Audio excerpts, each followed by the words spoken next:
أسعد الله أوقاتكم بكل خير. أهلا ومرحبا بكم لنستكمل سويا رحلتنا في بودكاست فك شفرة العادات السلبية، والنهاردة معادنا مع الحلقة الثانية. في الحلقة اللي فاتت اتكلمنا عن إزاي العادة بتتحول من اختيار لحاجة تلقائية. النهاردة هنتكلم عن العقل نفسه. ليه حتى لما بنقتنع بالتغيير بنرجع؟ ليه بعد الحماس بيجي الفتور؟ وليه بعد القرار بتيجي الانتكاسة؟ خليني أسألك سؤال واحد: كم مرة كنت متأكد إنك مش هترجع لنفس العادة، شايف أضرارها، حاسس بيها، ومع ذلك رجعت؟ بعدها يبدأ جلد الذات. المشكلة فيا، إرادتي ضعيفة، أنا مش بعرف أكمل. لكن لو كانت المسألة إرادة بس، كان أي حد فهم الضرر اتغير من أول مرة. وده مش اللي بنشوفه. الحقيقة إنك مش بتتعامل مع قرار أخدته امبارح، أنت بتتعامل مع نمط يتكرر لوقت طويل. كل مرة السلوك بيتكرر، العقل بيتعلمه أكتر لحد ما يبقى الطريق الأسهل. زي ما الواحد كل يوم بيصحى ويمسك الموبايل، مش لأنه فكر وقرر، لكن لأن المشهد اتكرر لحد ما بقى تلقائي. أو زي اللي بيروح للتلاجة كل ما يحس بضغط، مش لأنه جعان، لكن لأن الحركة دي بقت رد فعل مبرمج. عشان كده أوقات كتير المشكلة ما بتظهرش وانت هادي، بتظهر وانت مرهق أو متوتر أو حاسس بفراغ جوه ومش عارف تسميه. في اللحظة دي عقلك بيسأل سؤال واحد بس: أعمل إيه دلوقتي علشان أرتاح؟ والسلوك القديم بيظهر مش لأنه أفضل، بس لأنه معروف. العقل عارف الطريق ده، مشي فيه مئات المرات. ونفس وما سواها فألهمها فجورها وتقواها. جواك أكتر من رغبة في نفس الوقت، وجودهم مع بعض طبيعي مش عيب. المشكلة الحقيقية بتبدأ لما تقتنع إنك عاجز عن التغيير. إن الله لا يغير ما بقوم حتى يغيروا ما بأنفسهم. التغيير بيبدأ بقرار، لكن القرار مجرد بداية بعده تدريب وتعثر ومحاولة جديدة. عقلك مش ضدك، لكن بيكرر اللي اتعلمه. لو المعرفة وحدها كانت كفاية، كان كل واحد عارف أضرار السهر كان هينام بدري، وكل واحد متضايق من الموبايل كان قدر يسيبه بسهولة. لكن احنا كلنا تقريبا مرينا بالعكس: نعرف ونقتنع ونقرر، ثم نتفاجئ بنفسنا بنرجع تاني. لأن العقل ما بيتعاملش مع المعلومات زي ما بيتعامل مع التكرار. ممكن فكرة تغير نظرتك في دقيقة، أما السلوك فليه حسابات تانية. اللي بيفتح التيك توك كل ما يحس بملل مش واخد باله إنه قرر يفتحه، إيده رايحة تلقائي. الرابط بين ملل وتيك توك اتكرر لحد ما بقى ريفلكس، زي اللي بيولع سيجارة كل ما يشرب قهوة، اللي الارتباط اتبرمج جواه. كل تكرار بيخلي الطريق أوضح وأسرع وأقل احتياج للتفكير، لحد ما بقى رد فعل شبه تلقائي أوتوماتيك. لما تحاول تغيره طبيعي تحس بمقاومة. أي طريق جديد بيبقى غريب في البداية، لكن بعد فترة الحاجة اللي كانت محتاجة مجهود تبدأ تبقى أسهل، ثم أسهل من الأسبوع اللي قبله، ثم من الشهر اللي قبله، لحد ما تكتشف إنك بقيت تعملها من غير الصراع اللي كان في البداية. ساعتها ناس كتير بتقول إرادتي بقت أقوى، يمكن، لكن في الغالب العقل هو اللي اتعود مع التكرار. الشخص اللي أخذ القرار مش دايما هو اللي واجه اللحظة. في حاجة بنعملها بعد أي انتكاسة وغالبا بتكون ظالمة جدا، بنختزل القصة كلها في لحظة واحدة ونحكم: أنا مش جاد، إرادتي ضعيفة، أنا عمري ما هتغير، مع إن اللحظة دي لوحدها ما بتحكيش القصة كاملة. كم مرة صحيت الصبح وعندك قرار حقيقي، شايف بوضوح إيه اللي محتاج يتغير، وبعدين اليوم يمشي، شوية ضغط، موقف ضايقك، إرهاق، وفجأة تلاقي نفسك رجعت. إن الإنسان خلق هلوعا، إذا مسه الشر جزوعا، وإذا مسه الخير منوعا. الإنسان بيتأثر بحالته النفسية أكتر مما يحب يعترف. في وقت الهدوء بتفكر في المستقبل وأهدافك. تحت الضغط بتبقى مش إيه الأفضل ليا، بتبقى إيه أسرع حاجة تريحني دلوقتي. الطالب اللي عنده حاجة، اللي عنده خطة ممتازة قبل الامتحان بأسبوع، ممكن ليلة الامتحان يرميها، مش لأنه بطل يقتنع، لكن لأن التوتر ضيق نظره، فبقى يدور على أسرع حل مش أفضل حل. عشان كده بدل ما تسأل أنا ضعيف ليه، جرب تسأل كنت حاسس بإيه قبلها. الأسئلة دي بتفتح باب فهم مش باب جلد. الانتكاسة ما تبقاش حكم ضدك، تبقى معلومة، إشارة، ومن هنا يبدأ التغيير الحقيقي. عقلك بيختار اللي يعرفه، مش دايما بيختار الأفضل.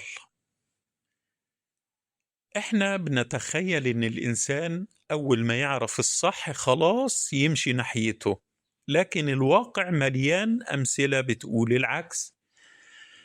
ناس عارفة ان السهر بيبوظ يومها وبرضه بتسهر، ناس متضايقة من الموبايل وتلاقي نفسها فتحاه من غير ما تقصد، لان العقل مش دايما بيدور على افضل طريق، كتير بيدور على الطريق اللي يعرفه. تخيل طريق بتروحه كل يوم، بعد فترة بتوصله تقريبا من غير تفكير، مش لأن الطريق ده الأفضل، لكن لأنك مشيته مرات كتير لدرجة إنه بقى مألوف. اللي بيتكلم بصوت عالي في الخناقات مش لأنه قرار، مش لأنه قرر، لكن لأن كل مرة اتوتر ورفع صوته، العقل حفظ الرابط. أو اللي بيأجل شغله لآخر دقيقة، التأجيل بقى هو الاستجابة المحفوظة لأي تسكين مؤقت. إنا وجدنا آباءنا على أمة وإنا على آثارهم مقتدون. الإنسان عنده ميل طبيعي للمألوف حتى لما يكون المألوف أقل فايدة. عشان كده التغيير بيكون مرهق أحيانا، مش لأنك ماشي غلط، لكن لأنك بتحاول تمشي في اتجاه لسه عقلك ما حفظوش. أحب الأعمال إلى الله أدومها وإن قل، أو كما قال صلى الله عليه وسلم، لأن الاستمرار بيعمل حاجة ما بيعملهاش الحماس. الحماس يبدأ، لكن التكرار هو اللي بيثبت وبيثبت القرار والفعل والسلوك. السقوط مش بيحصل فجأة. لما حد بيقول أنا فجأة رجعت لنفس العادة، كلمة فجأة دي بتوصف اللحظة اللي أخدنا بالنا فيها، مش اللحظة اللي بدأت فيها. لو رجعت شوية هتلاقي حاجات كانت بتتراكم: تعب، ضغط طويل، إحساس بالوحدة، يوم استهلك طاقتك كلها. الغريب إن الحاجات دي وهي بتحصل شكلها عادي جدا، عشان كده بنعديها. يوم وهيعدي، أنا بس محتاج أنام كويس. ولا تتبعوا خطوات الشيطان. أقف عند كلمة خطوات، مش خطوة واحدة قلبت كل حاجة، خطوات صغيرة كل واحدة لوحدها باينة إنها غير مهمة، لكنها بتحدد الاتجاه. اللي بيرجع للتدخين بعد إقلاع غالبا مش قرار مفاجئ، قبلها كان ضغط في الشغل وخناقة في البيت وسجارة واحدة. قال المرة دي بس، لكن الخطوات سائد بعضها. عشان كده السؤال المفيد مش أنا وقعت ليه، السؤال المفيد أنا كنت عامل إيه قبلها. كل ما بقيت أسرع في ملاحظة البدايات قلت مفاجأة النهايات. الرغبة مش أمر، الرغبة رسالة. في مرات كتير الرغبة بتكون طاغية جدا، وبعد نص ساعة تستغرب من نفسك: إيه اللي كان عاجبني في العادة دي أو السلوك ده أصلا؟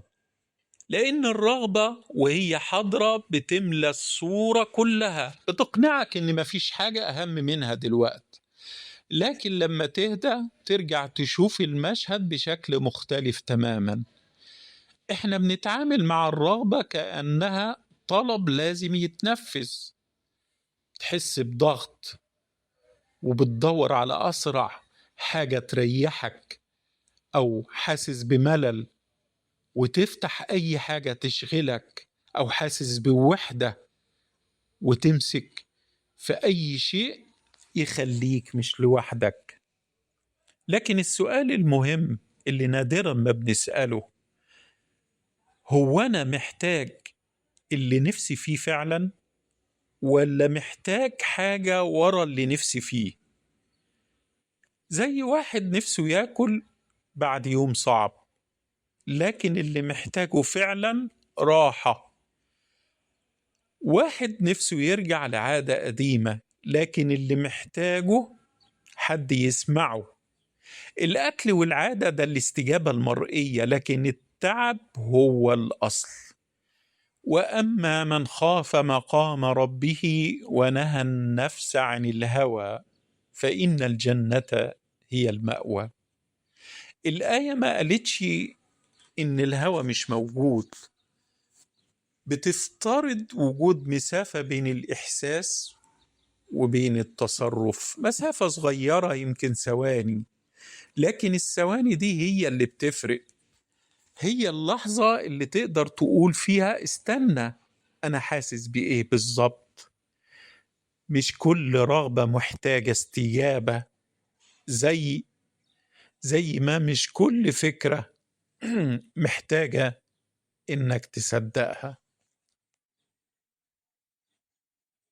عقلك بيتغير بالتجربة، مش بالكلام بس. الفهم لوحده ما بيغيرش حياة حد.